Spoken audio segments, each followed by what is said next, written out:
For more now, we're joined by Democratic Senator from New York, Kirsten Gillibrand. Thank you so much for your time tonight, Senator. The president, as you know, is threatening to withdraw acting Attorney General Todd Blanche's nomination until after Republican Senators John Cornyn and Thom Tillis leave office in January. Senator Cornyn floated to reporters today that it might just be a White House negotiation tactic. Democrats seem content to let Republicans fight this out. What's going on here? Well, Todd Blanche isn't qualified to be the Attorney General, and even Republicans have great pause with putting him forward. And so I hope that President Trump removes him as a nomination for that position.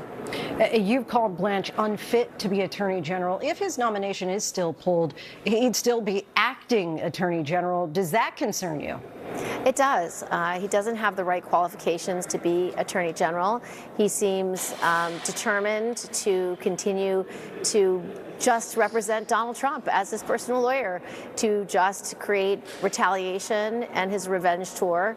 And I think that's highly problematic for the Department of Justice to be headed by somebody who does not have the people's business in mind. The Senate again failed to advance a war powers resolution earlier today by a vote of 49 to 50. Ahead of the vote, you said that because of the war, Iran now holds new leverage over the world's energy supply in the Strait of Hormuz.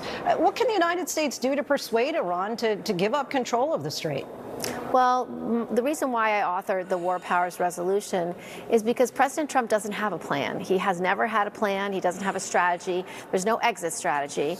And he's spending billions of dollars a day on this war, seems to be asking for unlimited money for bombs, and doesn't have enough money to pay for health care or for food or housing or to get the cost of gasoline and diesel down.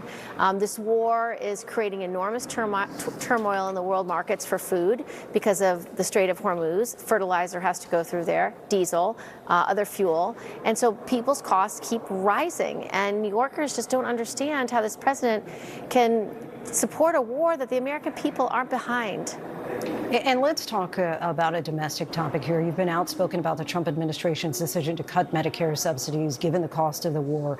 We know that the cost of health care is a top concern for voters in the midterms. What's the Senate Democrats' plan to address this?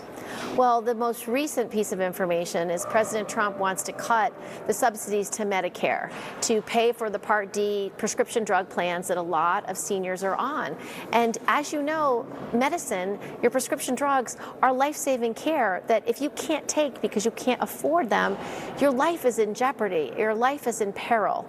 And so President Trump's cuts to Medicaid is just a disaster for a lot of New Yorkers and older Americans. I serve as the senior Democrat on the Senate Committee on Aging, and we've had hearing after hearing talking about how these rising costs are disproportionately harming our elderly.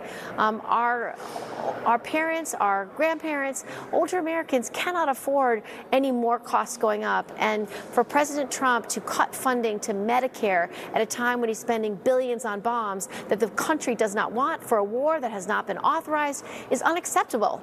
And so that's why New Yorkers are very concerned and deeply upset that this president is not listening to them. Just today, the more moderate candidate for Wisconsin governor, the former Lieutenant Governor Mandela Barnes, dropped out and endorsed Democratic Socialist Francesca Hong in that race. Is that a signal that Democratic voters in these blue states are moving away from the establishment of the party? I wouldn't say that at all. I think it's a change election. And so what voters are looking for, whether they're voting in a red state or a purple state or a blue district, is change. And change in New York City is very different than change in, let's say, North Carolina or Florida or Ohio. And so I believe that this moment that we're in is about people's discomfort and unhappiness with President Trump. And they are deeply upset about the cost of living, the fact that they can't afford groceries and housing, and they're doing whatever they can to be heard to say they want things changed.